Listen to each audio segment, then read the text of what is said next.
when there is a terrorist attack, or even an apparent terrorist attack in the UK, we have to ask the question as what are the psychological and political forces which lead people to think they have a right to murder others.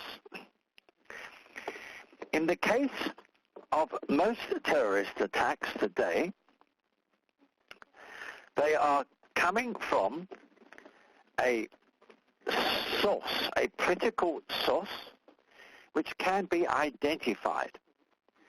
It lies in the Wahabbism, Salafism, and Takfirism, which is centered in Saudi Arabia, and which is promoted extensively by Saudi Arabia with the effective support of the United Kingdom.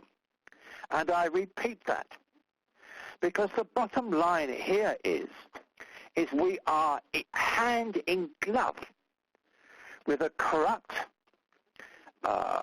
medieval regime which, as part of its policy, supports extreme Wahhabism in its own country and then ensures that it exports the consequences elsewhere. And the UK and America and Israel all go along with supporting the very thing which leads to these outbreaks of terrorism. It is not just terrorism, it's monstrous that in the Wahhabist, Takfiri, Salafist ideology, they are encouraged and allowed to kill other Muslims.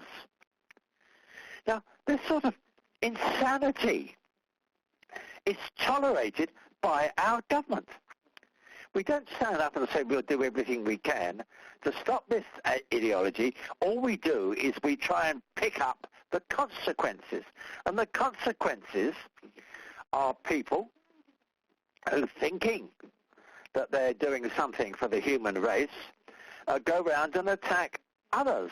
And they think this because of this malicious, malign ideology, which starts in Saudi Arabia and it is then promoted via mosques, not all of them, but some extremist mosques, but in particular is promoted by the internet and by word of mouth.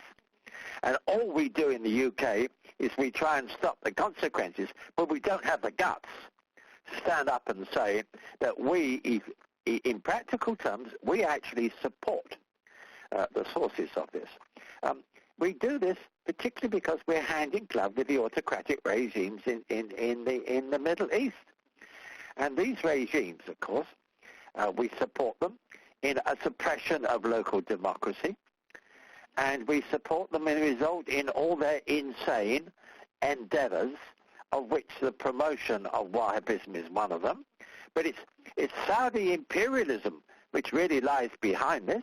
We encourage it, and we ought to be ashamed of ourselves that we go round even blaming perhaps people who aren't all that intelligent in the UK for picking up on these things which we in practice encourage and support, and we ought to be ashamed of ourselves, and it's time we changed our foreign policy as regards the Middle East into a very different direction.